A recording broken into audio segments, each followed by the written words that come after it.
So Barack Obama comes to town, and everybody thought, oh, this guy's a secret Muslim and all of this stuff. But that wasn't it. He's W. Bush. That was what happened, was he was the centrist foreign policy establishment. He was Bill Clinton's, all he ever was. And he came in and he picked up right where W. Bush left off.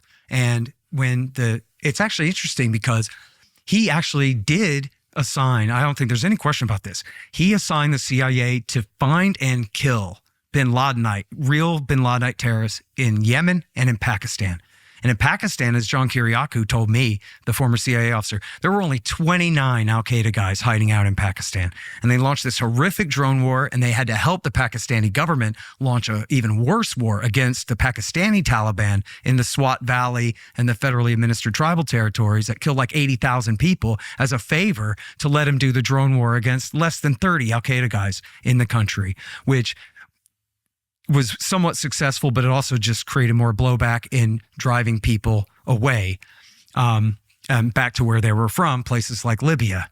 And he was also bombing them in Yemen as well, which was totally counterproductive. As I show in my Yemen chapter in the book, the CIA and Air Force war against AQAP only grew them bigger and bigger the whole time and was counterproductive. So that's like the first couple of years.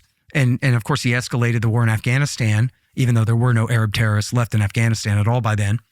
But then at the beginning of the Arab Spring, which breaks out in 2011, Obama takes Osama's side in Libya.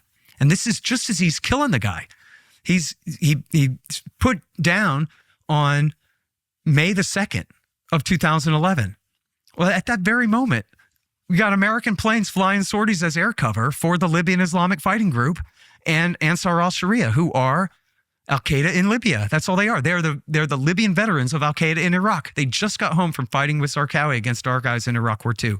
Now they want to take on Gaddafi, and Barack Obama takes their side. Yeah. And that's because, of course, Gaddafi was on Israel's list for a long time, the list of 7 countries that they wanted to get rid of. I did last December a debate with General Wesley Clark where he reconfirmed that list of the 7 countries in 5 years, that was Israel's list of countries they wanted overthrown.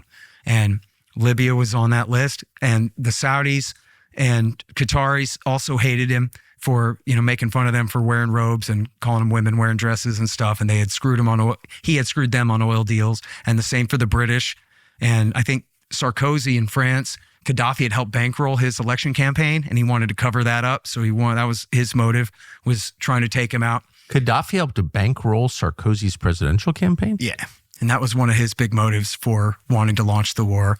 And then... Well, not a very grateful character, is he? No, not at all. You pay for my election campaign, I'll send NATO in to kill you? Yeah. And what was NATO doing there anyway? That's not the North Atlantic.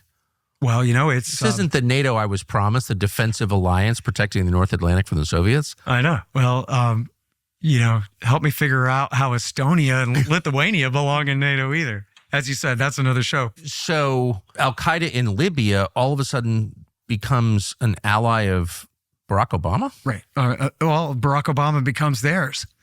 Yeah. And so that's the whole thing. It's just like with Bill Clinton, we might help them, but that doesn't buy their loyalty to us. Noticed. In fact, I quoted in my new book, Provoked, I quote Ali Soufan, the former FBI counterterrorism agent, where he quotes the bin Ladenites complaining to bin Laden himself.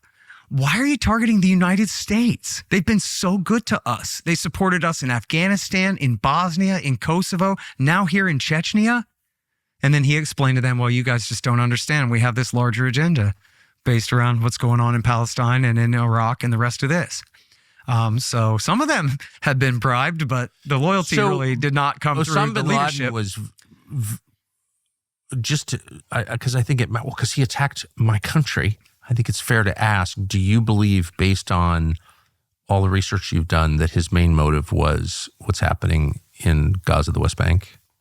It's right there. Yes, the main motive was, I believe, the bases in Saudi Arabia to bomb and blockade Iraq. And then 2 on the list was support for the Israelis in Palestine and in southern Lebanon. And then was support for the dictators of the region, pressure on them to keep oil prices artificially low to subsidize our economy at their expense. And as he put it, turning a blind eye to Russia and China and India and their wars against Muslims, which we know is not true, where America actually supported the bin Ladenites in 2 of the 3 of those. But those were the grievances for real. And then, so Obama takes al-Qaeda's side in Libya and then on to what Hillary Clinton called her bank shot and move all the Mujahideen and Gaddafi's guns to Syria. And this is where they started the dirty war in Syria. And again, why? Because as David Wormser wrote back so many years ago, Syria is the keystone in the arc of Iranian power in the region.